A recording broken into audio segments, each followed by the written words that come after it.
Bonjour à tous et bienvenue. Je suis donc Victor Bouls, le directeur chez Simplicure.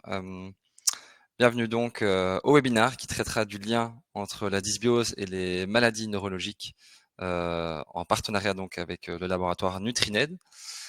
J'espère que vous avez tous passé de très belles fêtes, de très belles fêtes de Noël, même si on est encore en plein dedans.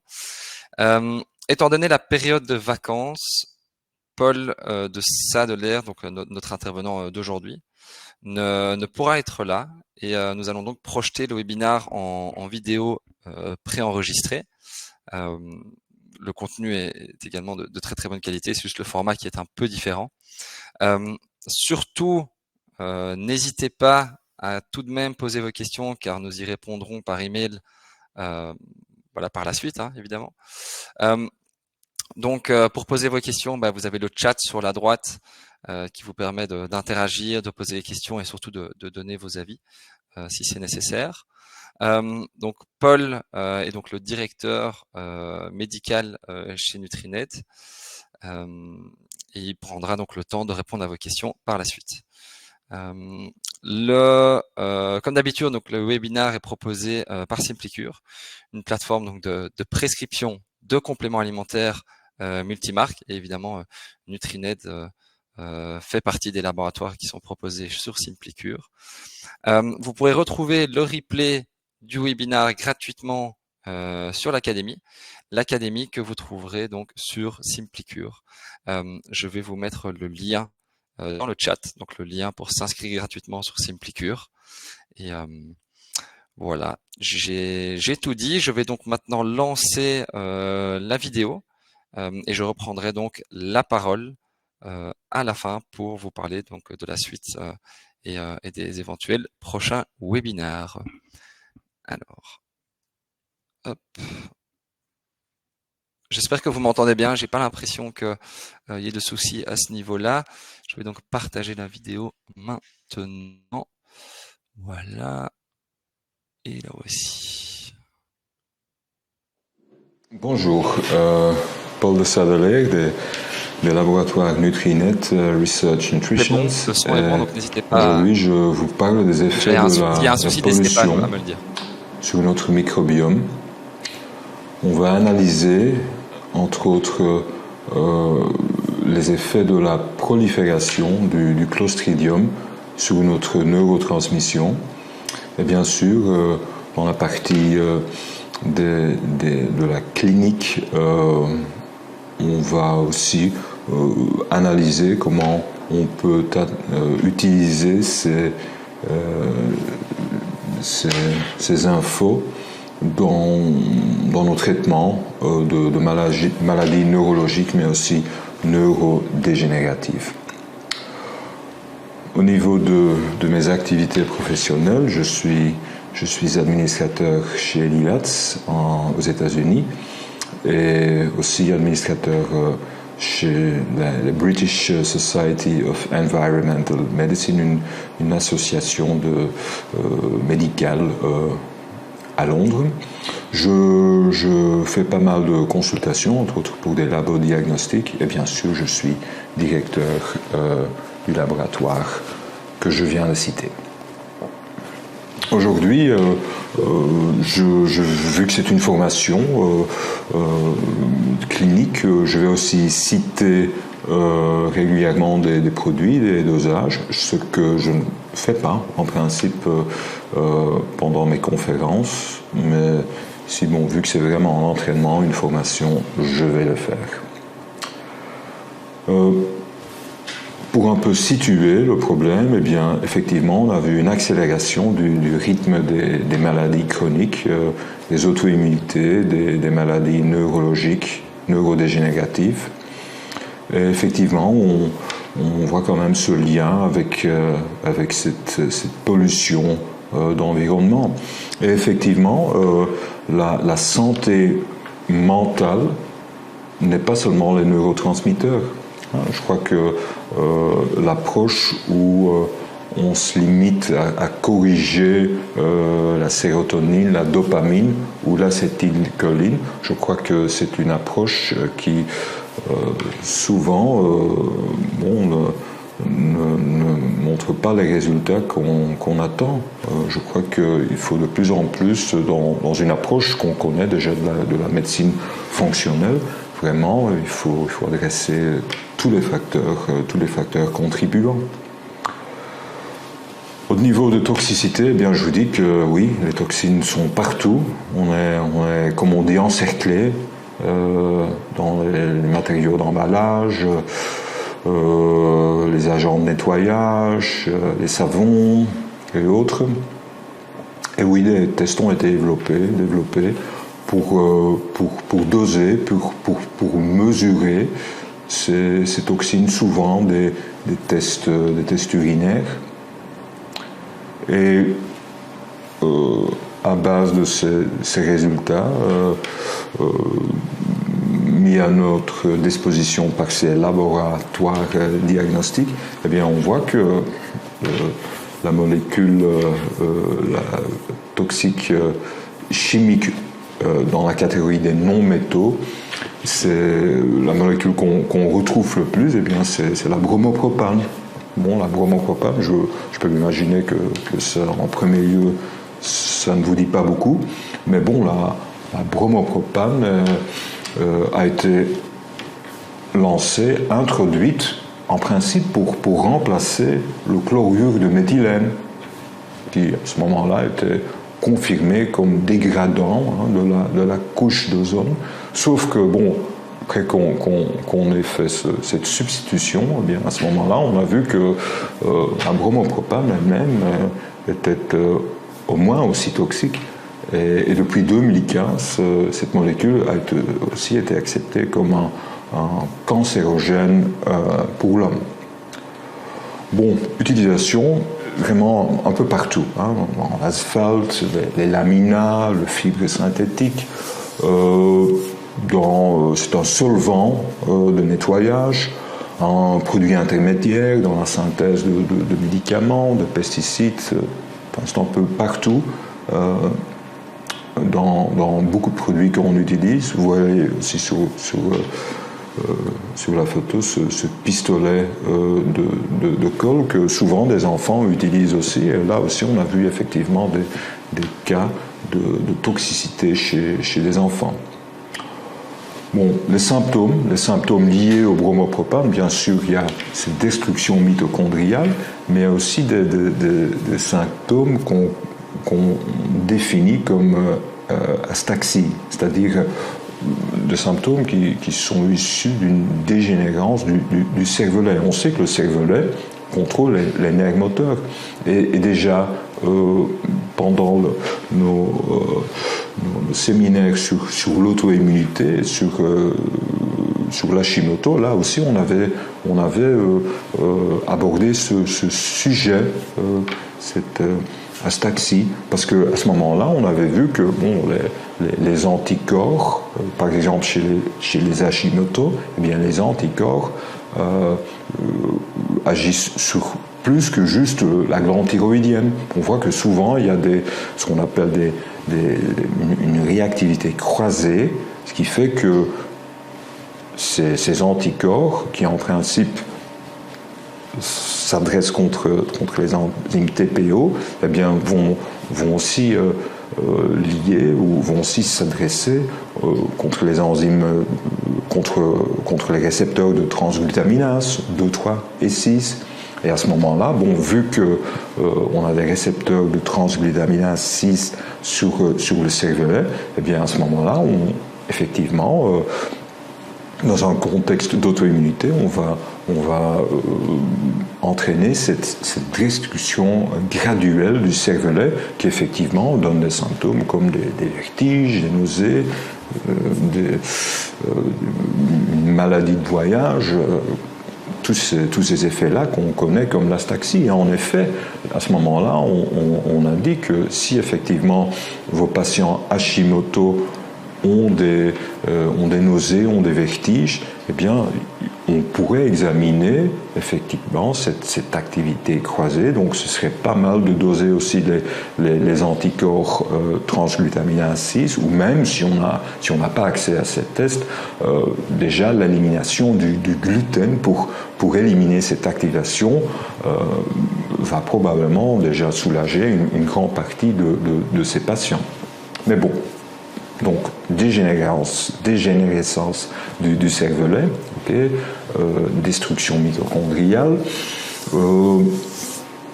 d'autres effets comme une destruction de la couche de myéline, des paresthésies, bien sûr cancer et beaucoup d'effets ou de déficits neurologiques. Ensuite, les publications, et là, souvent, bon, ici, les participants, les sujets sont effectivement des ouvriers. Mais bon, d'autre part, comme je viens de le dire, c'est une toxine qu'on retrouve partout et pratiquement chez tout le monde. Plusieurs études démontrent aussi le lien entre l'exposition à bromopropane et d'autre part le développement de troubles neurologiques. Maintenant, d'une manière générale, quand on aborde la sclérose latérale amyotrophique, bien là, automatiquement, on fait le lien avec cette pollution.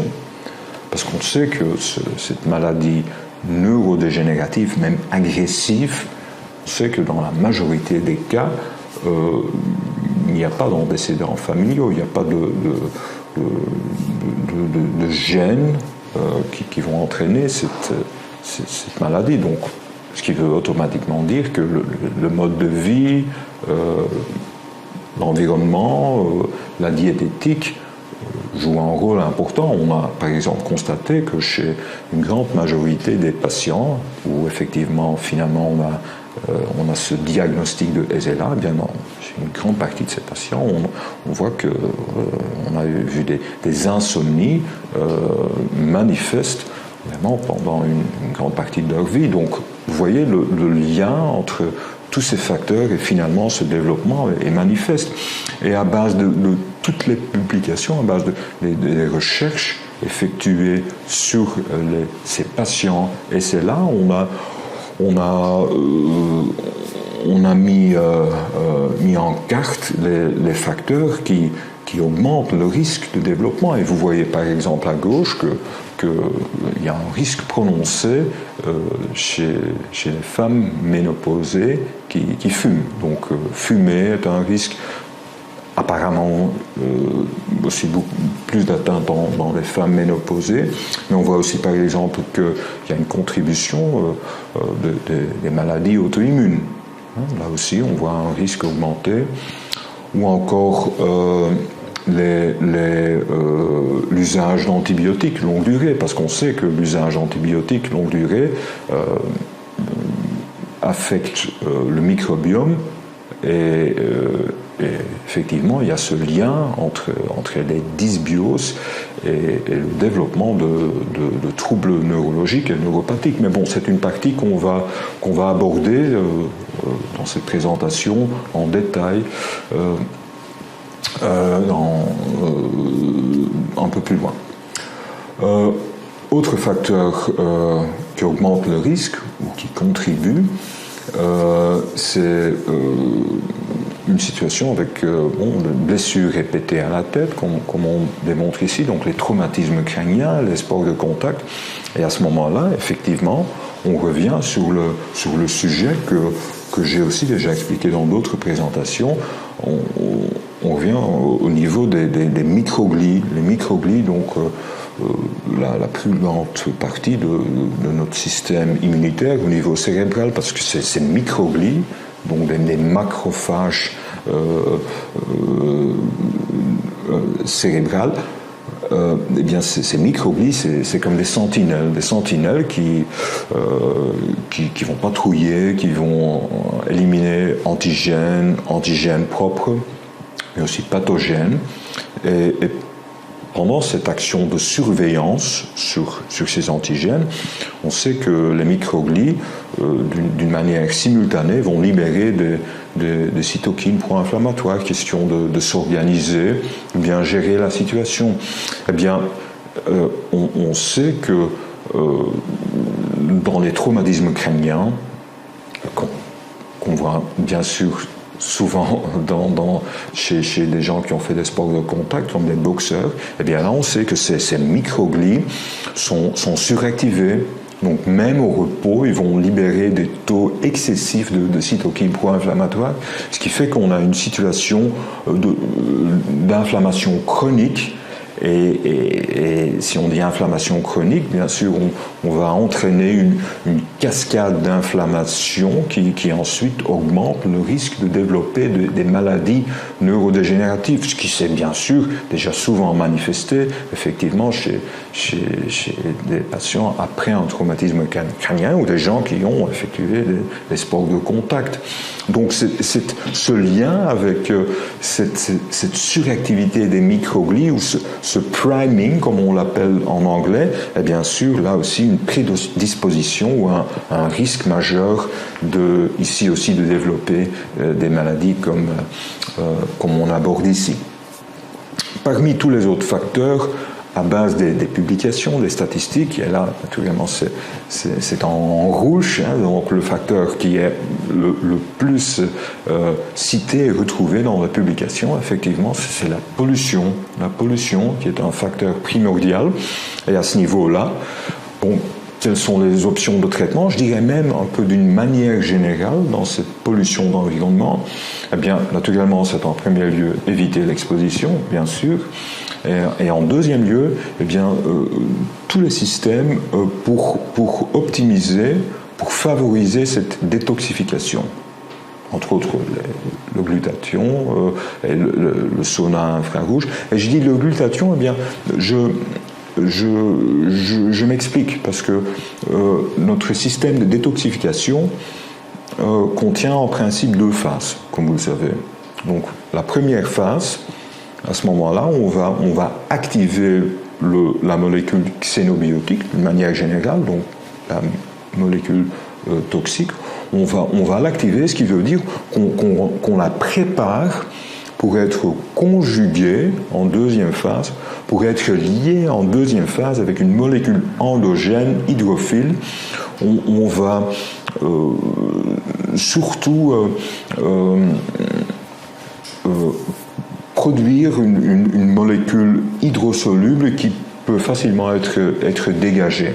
Maintenant, bon, quels sont les systèmes d'une manière générale pour soutenir cette détoxification? Eh bien, en phase 1, c'est les enzymes, c'est les cytochromes, les enzymes cytochromes qui sont responsables pour cette activité des enzymes qui bien sûr sont très susceptibles pour tout polymorphisme, mais qui sont aussi très susceptibles à la toxicité.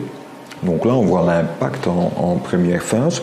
Bon, au niveau clinique, quelles sont les options pour un peu soutenir cette phase 1? Eh bien, tous les facteurs, les cofacteurs ou les vitamines B coactivées sont de bons cofacteurs pour les enzymes cytochromes. Donc, éventuellement, des compositions comme le cofacteur B complexe, un comprimé matin, c'est une composition qu'on peut envisager. Si ensuite, en deuxième phase, là où on a vraiment cette conjugaison, eh bien, à ce moment-là, bon, en utilisant du glutathion liposomal comme le Trifortifa, effectivement, on va soutenir cette phase de détoxification. Une autre molécule que j'aime citer dans ce contexte, avec aussi beaucoup de très belles références, de très belles publications, c'est le brochorapharin. Le brochorapharin qui est le précurseur de la sulforaphane. Et on sait que la sulforaphane est une molécule qui va activer le système NERV2, le système où effectivement les gènes qui sont responsables pour l'activité des enzymes en phase 2 vont être activés.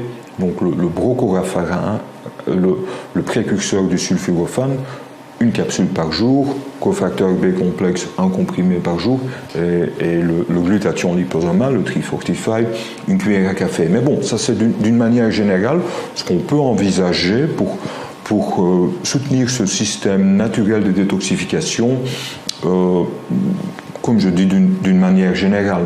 Bon, si je cite le glutathion liposomal ou le Trifortify, naturellement, ma référence est la publication, l'étude publiée qu'on a faite, publiée dans le European Journal of Clinical Nutrition.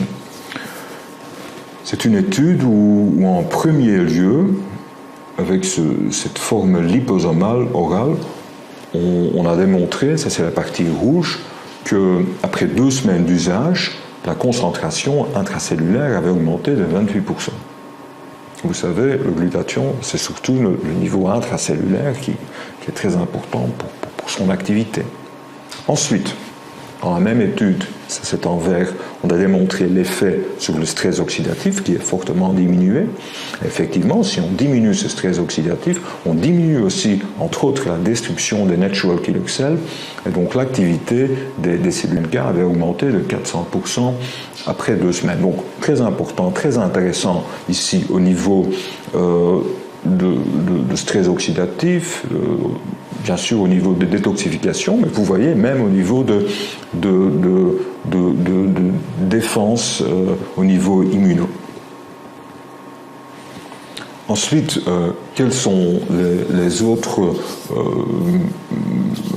suggestions pour bien gérer la situation au niveau des symptômes? Eh bien, bon, toutes les méthodes qu'on peut utiliser au niveau mitochondrial. Il y a une destruction mitochondriale et une catégorie de systèmes bien documentés qu'on peut utiliser. C'est le lipid replacement therapy, ou en traduction la thérapie de remplacement des lipides mitochondriaux. Ce sont des compositions à base de phospholipides, à base d'antioxydants, mais aussi à base de molécules qui protègent ces phospholipides contre la dégradation digestive. Eh bien, ces compositions ont été utilisées avec beaucoup de succès et de très belles publications. Par exemple, dans un contexte de fatigue liée au cancer, alors on a vu de très beaux résultats au niveau de fatigue, mais aussi au niveau de réduction des effets secondaires des traitements chimiaux. Ensuite, ces compositions ont aussi été utilisées, entre autres, dans l'épuisement post-viral et plus tard, exposition aux métaux lourds, infection chronique ou même épuisement physique sur entraînement. Lipid replacement therapy, très bien documenté. Et dans l'usage clinique, eh bien, on voit effectivement, on voit 3 générations, parce que la première génération qui effectivement a été utilisée dans le contexte de cancer et la fatigue liée au cancer, là on a utilisé le NT facteur énergie. Donc publication ici que j'ai cité, une publication des années 2000, 2008. Deuxième génération, c'était l'ATP Fuel, très belle publication, beaucoup de recherches par Garth Nicholson aux États-Unis, aussi beaucoup de recherches au niveau de manifestations neurologiques. Et finalement, maintenant, on a même la 3e génération, l'ATP 360, qui toujours est la lipid replacement therapy, mais à mon avis, un grand avantage dans ce sens que, en usage, avec l'ATP 360, c'est 3 capsules pendant le petit déjeuner. Donc, ce qui est quand même mieux à gérer que par exemple 10 capsules que nécessite l'ATP Fuel. Donc ceci vraiment au niveau mitochondrial, lipid replacement therapy, donc ici aussi dans un contexte de pollution. Autre possibilité au niveau mitochondrial, eh bien c'est plutôt les compositions comme le CogniFuel, des compositions qui augmentent les taux d'NAD+. Et vous savez, NAD, c'est notre cofacteur principal, le cofacteur de beaucoup d'enzymes de réparation, mais aussi le cofacteur, même pour le glutathion, pour l'activité du glutathion. Donc dans toutes les réactions énergétiques très importantes, NAD+. Si ici en plus on ajoute la PQQ, eh bien la PQQ est la seule molécule qui est très bien documentée au point de vue de biogénèse mitochondriale. Donc on augmente la synthèse des mitochondries. Si je vous dis en plus que dans cette formule CogniFuel, je crois que j'ai ajouté oui, effectivement, j'ai ajouté la composition, eh bien là, à côté des précurseurs d'NAD+, à côté du PQQ, eh bien là aussi il y a des molécules antioxydantes, mais aussi cet extrait très intéressant, cet extrait de fruits de café. Non, ça ne contient pas de caféine, mais c'est les fruits qui enrobent les graines de café. Donc ces fruits qui sont en principe un produit qu'on n'utilise pas, c'est des déchets, mais on a constaté que ces fruits contiennent des molécules, plus précisément des procyanidines, des molécules qui augmentent l'expression du BDNF, le facteur neurotrophique. Donc, d'une manière générale, le CogniFuel agit sur les mitochondries, la biogénèse, mais aussi le BDNF, donc molécule intéressante, ou composition intéressante à envisager dans un contexte comme ici. Bon, au niveau de pollution, de toxines, bien sûr, ce sujet très intéressant, qui reste intéressant, c'est le glyphosate. Le glyphosate qui est qu'on connaît comme le Roundup. Donc le Roundup qui contient entre autres le glyphosate, mais aussi beaucoup d'autres toxines, un produit un peu lancé au début des années 70, 70, par Monsanto, un produit miracle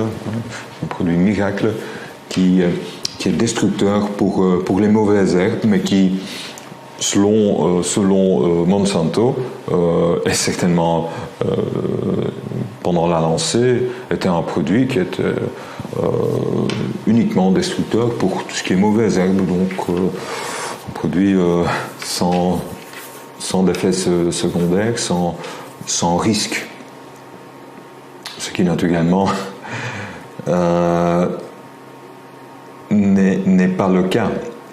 Bon, le glyphosate, c'est une molécule organique qui contient du phosphate, contient aussi de la glycine. La glycine, c'est l'acide aminé la plus petite qu'on connaît, responsable souvent pour la flexibilité des protéines. Et comme je viens de vous dire, donc introduit il y a 50 ans déjà par Monsanto comme vraiment le grand succès, décrit par Monsanto, agissant uniquement sur les mauvaises herbes, agissant sur la voie chiquimatée, qui est responsable pour la synthèse de tryptophane et de tyrosine. Bon, si pendant ce lancement du Roundup, même si le Roundup était soi-disant sans danger pour d'autres plantes, je veux dire tout ce qui est dans le secteur alimentaire, bien sûr, toutes les légumes et autres, eh bien, à ce moment-là, de toute façon, on a aussi introduit les modifications génétiques. Donc, à côté de l'introduction du Roundup, on avait un deuxième problème, c'est l'introduction des GMO. Et aujourd'hui, encore, on sait que la grande majorité des soja, maïs, tabac et autres sont effectivement on subit ces modifications génétiques qui, comme vous savez, sont une autre partie du problème. Bon. Ensuite, il y a beaucoup de statistiques qui démontrent que après la lancée, bon, le problème s'est uniquement accentué parce que on utilisait le Roundup vraiment partout, donc les taux d'augmentation qui ensuite ont été aussi liés au développement de beaucoup d'autres maladies. Mais bon, ça on va l'évoquer un peu plus tard. C'est bien sûr que c'est un problème mondial. Et au niveau de toxicité, eh bien, il y a plusieurs mécanismes. Le premier mécanisme, à la base de cette toxicité du Roundup, eh bien, c'est l'effet du Roundup sur notre microbiome. On voit en effet que lactobacilles, bifidobactéries sont très sensibles, sont éliminés, et uniquement les bactéries intestinales, du microbiome, les bactéries sporulées, sont résistantes. Donc, par exemple, les espèces de Clostridium, eux, survivent et vont, bien sûr, provoquer cette surcroissance, cette dominance. Donc, on génère une situation qu'on pourrait comparer avec des situations qu'on voit après un usage prolongé d'antibiotiques. Donc finalement, il y a cette surcroissance de Clostridium. Cette surcroissance de Clostridium qu'on peut même doser, mesurer à base des métabolites, les métabolites du Clostridium qui sont en premier lieu le 4-crézole ou paracrézole, mais aussi d'autres molécules très bien documentées de nos jours comme le 4-HPA et le HP-HPA. Mais bon, je vais vous citer d'autres publications qui démontrent en effet l'effet de ces métabolites du Clostridium sur notre santé. Tout d'abord, l'effet du 4-crézole. Eh bien, ici vous voyez que le 4-crézole, synonyme du paracrézole, va inhiber la dopamine bêta-hydroxylase. Donc, va inhiber cette enzyme qui est responsable pour la conversion de dopamine en norépinéphrine. Ce qui fait que on va provoquer une situation avec un excès de dopamine et de métabolites de dopamine. Donc, ce qui veut dire que, bien sûr, on peut doser le 4-crézole en urine, on peut doser aussi, c'est ce qu'on fait souvent, le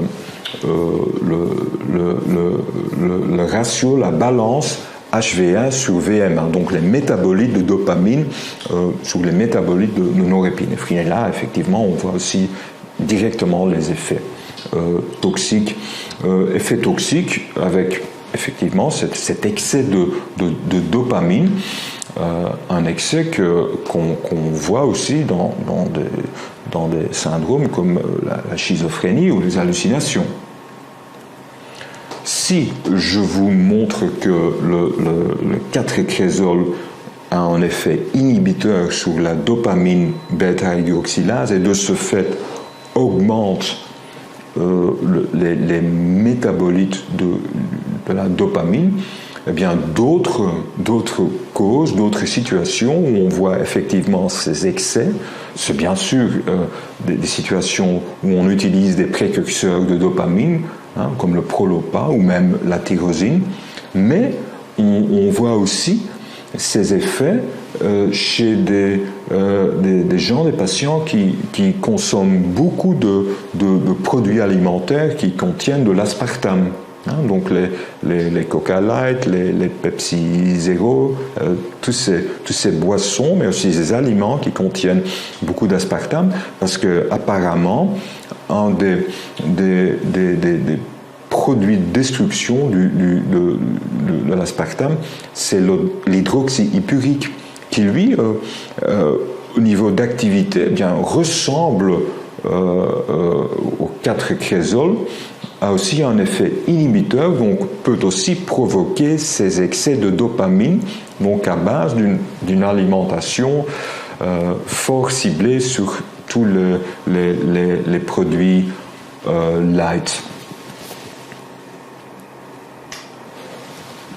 Si, en premier lieu, cette perturbation donne des excès de dopamine, comme je viens de vous dire, qu'on pourrait même lier à des troubles neuropsychiatriques comme la schizophrénie, eh bien on voit que ces excès de dopamine, en premier lieu, pourrait finalement entraîner une perte de dopamine et donc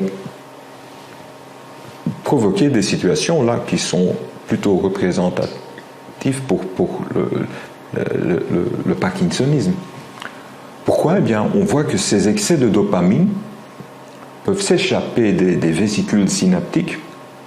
Et c'est effectivement ces métabolites toxiques qui ensuite peuvent dégrader, peuvent attaquer les nerfs dopaminergiques. Donc si initialement il y avait un excès de dopamine, finalement on peut évoluer vers une situation avec un déficit de dopamine.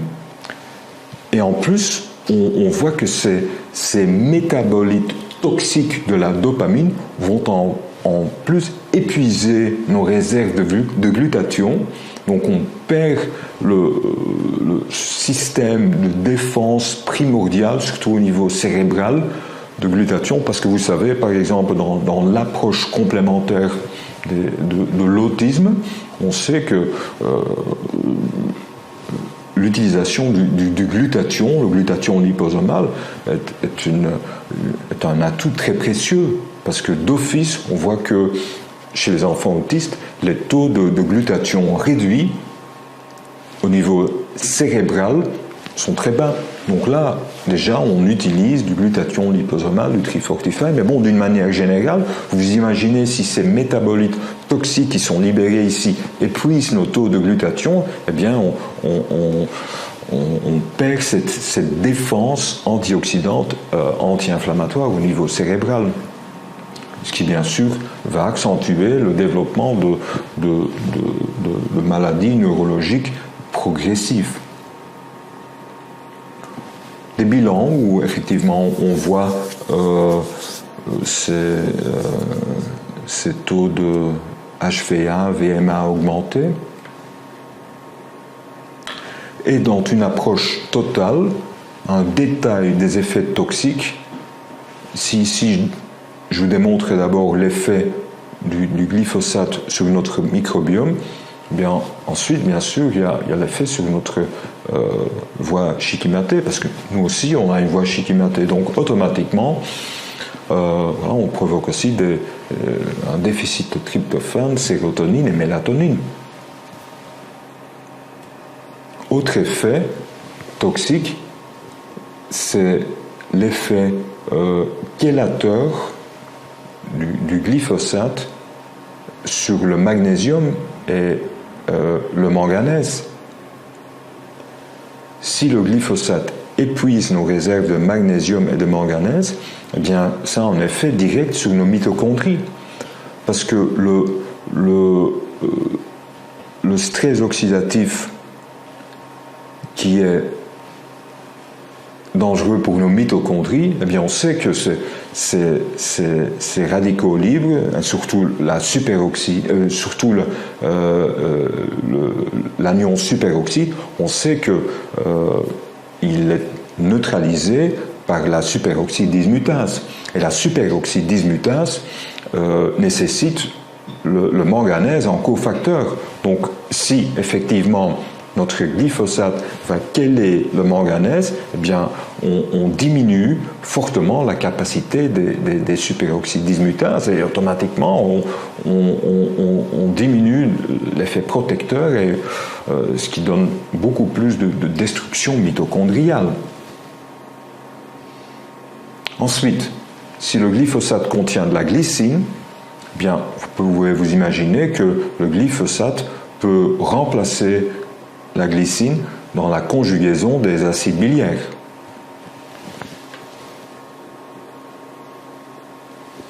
L'effet du glyphosate sur la détoxification d'une manière générale, eh bien, comme je viens de vous expliquer, bon, c'est cette première phase sous contrôle des enzymes cytochromes et la phase où on va activer, on va préparer les toxines pour la conjugaison en phase 2. Vous imaginez que les enzymes cytochromes qui sont déjà très susceptibles pour toute modification génétique, tout polymorphisme, eh bien, ces enzymes cytochromes peuvent aussi être détruits ou atteint par cette toxicité, donc on perd déjà aussi à nouveau une partie de notre pouvoir de détoxifier, entre autres métaux lourds et autres toxines. Ce qui fait que, entre autres, les métaux lourds peuvent plus facilement s'accumuler.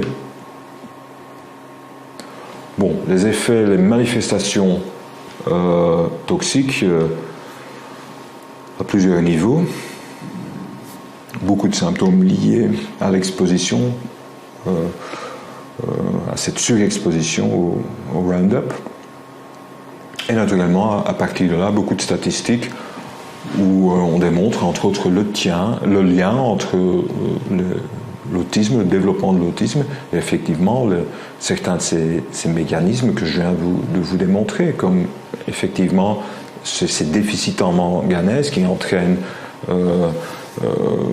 cette destruction mitochondriale, mais aussi déficience en glutathion, perturbation du microbiome.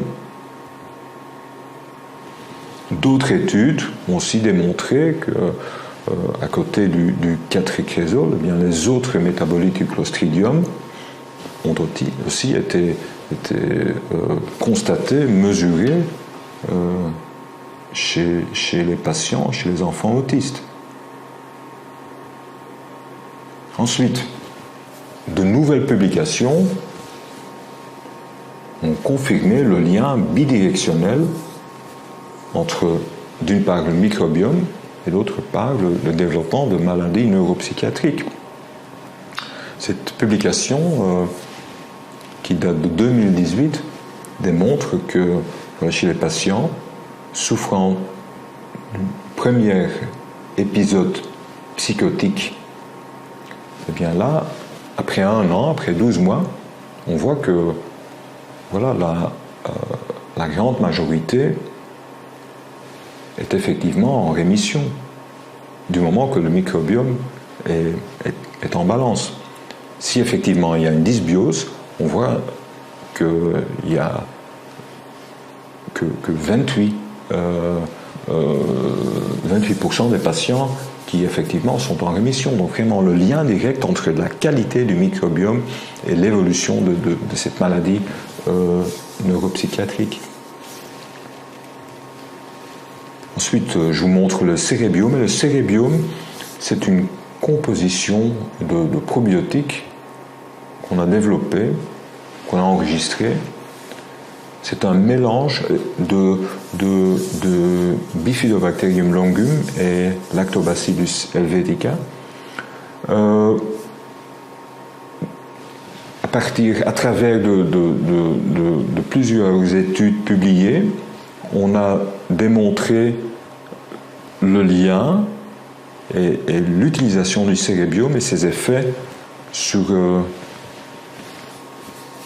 les manifestations neurologiques et neuropsychiatriques. C'est pour ça aussi que ce cérébiome, au lieu de parler d'un probiotique, on pourrait aussi citer ici un psychobiotique.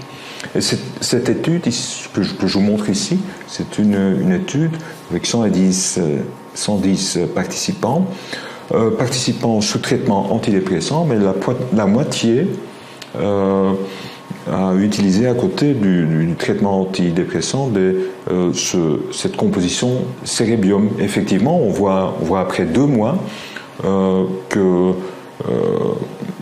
la symptomatologie est nettement meilleure chez les patients qui ont vraiment combiné les 2 traitements. Mais aussi dans l'autre étude publiée, où les patients ont uniquement pris le cérébiome, et là, après 1 mois, on voit en moyenne une différence de 30% d'amélioration sur les symptômes, les sensations d'impression, de dépression, d'angoisse et autres. Donc l'effet vraiment d'une composition de probiotiques sur notre comportement.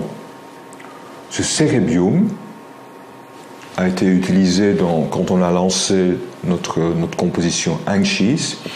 Et là, à ce moment-là, à côté du cérébiome, eh bien, on a utilisé des extraits ou disons des plantes calmantes, mais aussi des extraits adaptogènes comme l'ashwagandha.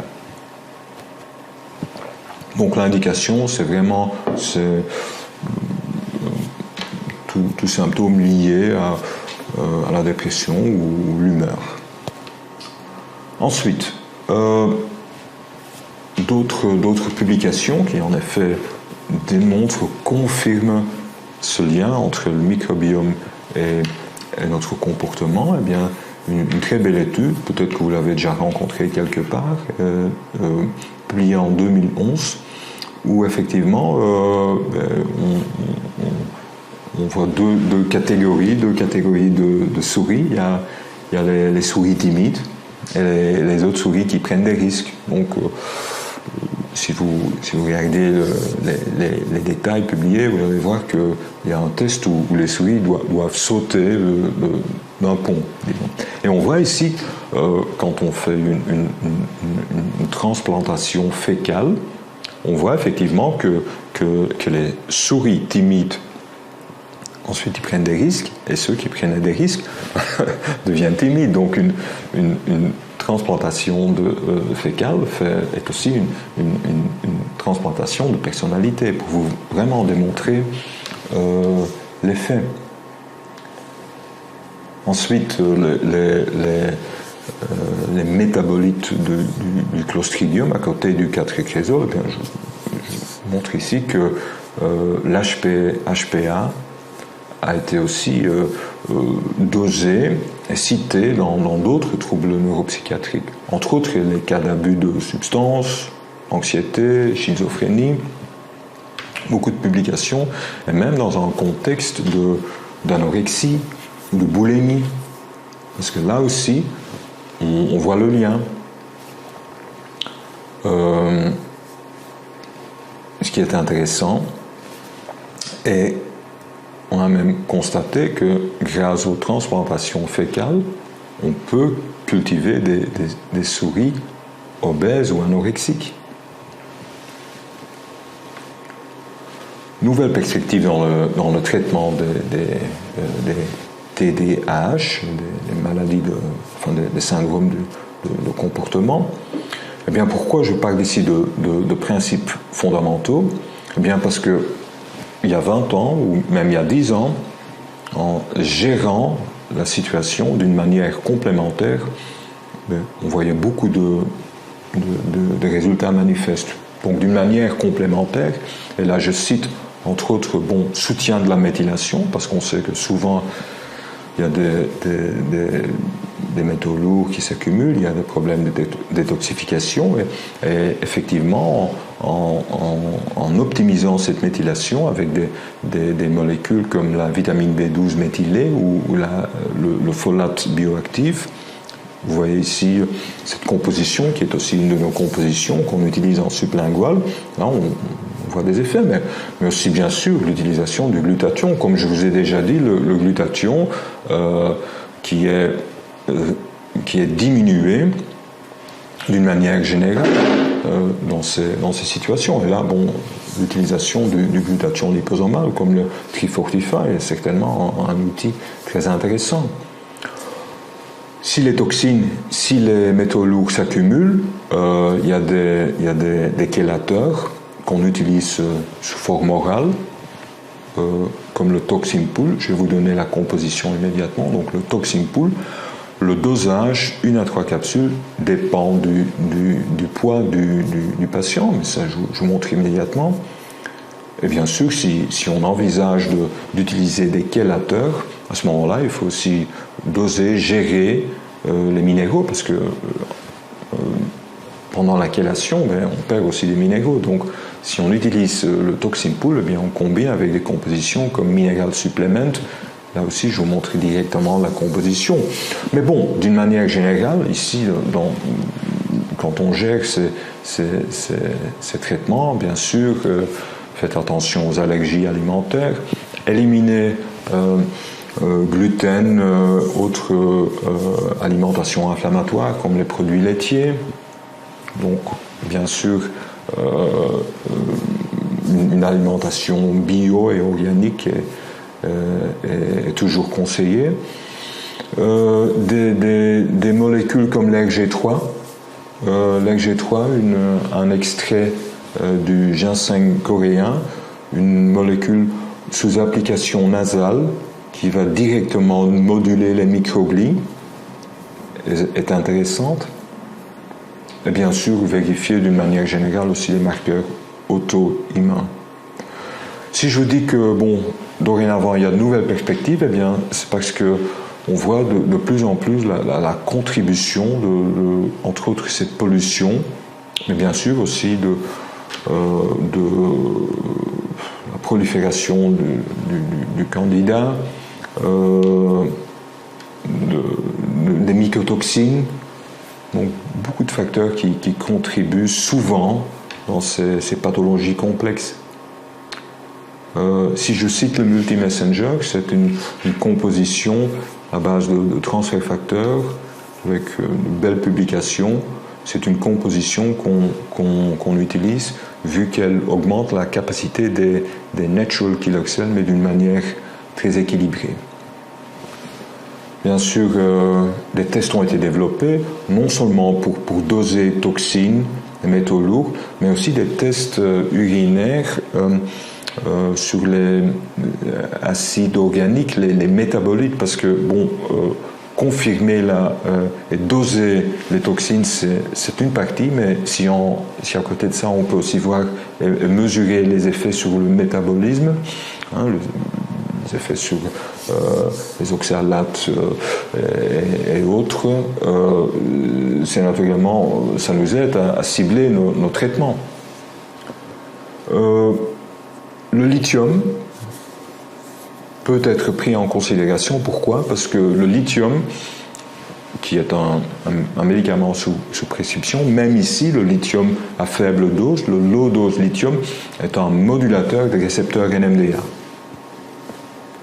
Autre possibilité pour moduler ces récepteurs NMDA, c'est le thréonate de magnésium, ou le magnésium C complexe, ou le PEA, mais le PEA liposomal. Pourquoi liposomal? Parce que la bioactivité est doublée. Le PEA liposomal qui agit aussi qui va aussi moduler ces récepteurs NMDA et bien sûr diminuer cette excitotoxicité. Et bien sûr, en dernier lieu ici, c'est l'usage de probiotiques comme le corbiotique, des probiotiques sporulés qui eux, bien sûr, peuvent aller en compétition avec ces clostridium et autres espèces sporulées qui se sont manifestées. Ensuite, d'autres publications, ici un suivi de 13 ans, et on voit que l'usage de probiotiques effectivement diminue les risques de développer des syndromes comme l'Asperger. Ici, on a comparé l'effet de probiotiques et de la rilatine. Et en conclusion, on voit que les probiotiques ont des effets qui vraiment peuvent être comparés aux effets de la rilatine, sauf naturellement, vous savez, avec la rilatine, où on dit ritaline en vue des pays où le produit est enregistré. Vous savez que c'est une molécule qui a naturellement beaucoup d'effets secondaires. Examiner les facteurs qui contribuent, de toute façon, entre autres la pollution. Et encore un petit mot sur la surcroissance de Clostridium, parce que naturellement, aussi au niveau intestinal, c'est un agent qui est à la base d'une inflammation destructive. Et à ce moment-là, les traitements qu'on peut envisager pour cette manifestation agressive et toxique, eh bien, il y a deux possibilités, il y a la vancomycine ou le métronidazole. Mais même si on envisage ces traitements, je vous conseille quand même d'utiliser du glutathion liposomal et des probiotiques sporulés comme le corbiotique en soutien. d'autres publications qui vraiment démontrent le lien entre l'exposition au Roundup, au glyphosate et le développement de maladies neurodégénératives ici comme les Alzheimer. Des études où des rats ont été exposés toute leur vie au glyphosate et on voit les effets néfastes au niveau rénal, foie, développement cancer et autres. Le glyphosate, il est partout. Dans une étude publiée en 2018, on a vu des taux chez quasi 100% des femmes enceintes, donc des taux détectables. Donc le glyphosate, c'est vraiment c'est introduit, c'est incorporé vraiment dans notre chaîne d'alimentation. Tout le monde est exposé, même si on ne le sait pas. Donc éviter l'exposition le plus que possible et bien sûr une alimentation organique ou bio est conseillée. Et finalement, comme je vous avais dit, je vous montre encore l'usage du toxin pool, donc le chélateur qu'on utilise dans un contexte de toxicité, mais aussi dans un contexte métaux lourds. Et là, le dosage dépend du poids corporel. Donc, moins de 45 kg, une capsule le matin. Entre 45 et 65 kg, c'est 2 capsules le matin. Et du moment que on est au-dessus des 65 kg, c'est 3 capsules le matin. Et bien sûr, rééquilibrer les minéraux. Et à ce moment-là, on a une formule Mineral Supplement qui contient tous les minéraux, donc qui est utilisé le soir si effectivement le toxin pool est utilisé le matin. Voilà, je vous remercie d'avoir participé. Je suis disponible si vous avez des questions, des remarques, et j'espère vous revoir à une prochaine occasion. Merci.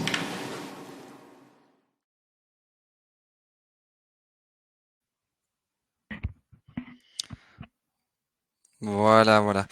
Donc la vidéo vient de se terminer. Comme je vous ai dit, vous pourrez voir le replay quand vous le souhaitez avec la présentation des slides également donc dans l'académie. Je vais juste arrêter de partager. Ok. Est-ce que vous m'entendez bien? Je pense bien. Ok, super, merci.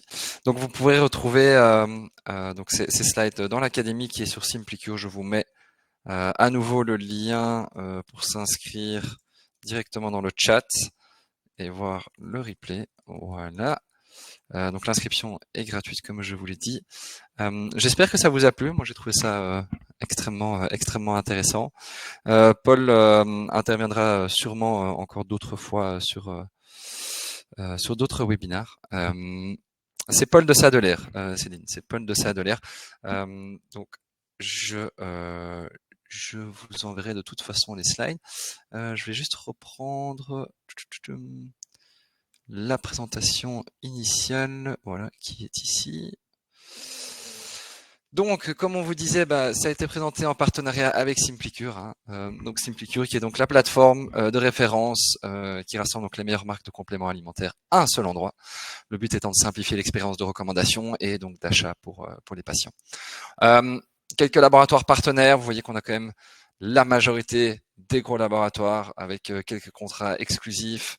Donc voilà, on a du Pilège, du Metagenics, du Nutergia, du Bionutrix, du Copmed, du TerraScience. Donc voilà, toutes les marques favorites, on va dire, des professionnels qui utilisent le complément alimentaire. Et évidemment, Nutrinet se retrouve dessus depuis quelques semaines. Ça fonctionne très bien. On a des super retours produits, donc surtout n'hésitez pas à aller voir leur gamme. Pourquoi nous choisir? Voilà, plus de 1000 références en un an, 50 laboratoires, maintenant 60 laboratoires partout, présents partout en Belgique, en France, Suisse, Luxembourg. On grandit très vite. Toutes les personnes qui ont rejoint Simplicure sont ravies.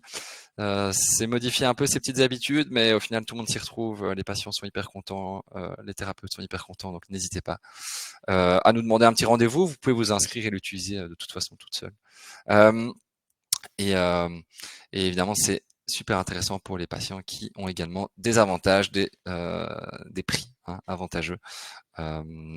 Et voilà. Donc voilà, c'est 100% gratuit. Le lien est là. Voilà, la plateforme sera gratuite à vie. Vous y retrouverez tous les webinaires, tous les ateliers pratiques. Vous avez accès au catalogue. Vous avez accès aussi à des protocoles pour vous inspirer. Les protocoles sont proposés par les laboratoires. Donc les protocoles de Paul de Sadoler se retrouveront directement sur la plateforme. Vous pourrez les utiliser, les modifier avant de les utiliser, les enregistrer, ou bien même simplement les apprendre pour votre connaissance personnelle. Et voici donc le planning des prochains webinaires pour le mois de janvier. Donc comme d'habitude, un gros planning. Alors, juste petite particularité, les 2 webinaires proposés par Simplicure, donc les webinaires de diète, vont être remodelés en un seul webinaire. On fera une newsletter par rapport à ça. Et sinon, vous voyez qu'on a donc la candidose avec Frédéric Garcia, qui est souvent intervenant pour les laboratoires LPEV et Biophénix, l'Institut Biogénie, très intéressant aussi. Et puis métabolisme et microbiote avec Véronique Liès, donc qui est une habituée de Simplicure, qui est également passionnante. Et Pauline Budinski, évidemment, qui est la première fois qu'il va intervenir chez nous, mais qui est extrêmement calée sur le sujet. Voilà, donc malheureusement pas de Q&A aujourd'hui parce que Paul n'est pas présent, mais on a bien pris note de toutes vos questions qui ont été posées dans le chat et on va évidemment bien y répondre. Enfin, Paul va surtout bien y répondre et on vous les transférera nous-mêmes par email. Voilà. Je ne sais pas s'il y a des questions supplémentaires, mais j'ai l'impression que tout le monde est content. On vous revient par email, on vous fait un petit email avec l'accès donc de nouveau à l'académie et donc pour le replay et les slides. Et d'ici là, je vous souhaite de bonnes fêtes de fin d'année. J'espère que vous avez bien profité de Noël. Et voilà, je vous souhaite aussi un chouette nouvel an, évidemment. Voilà. Allez, je vous souhaite une bonne journée. Au revoir.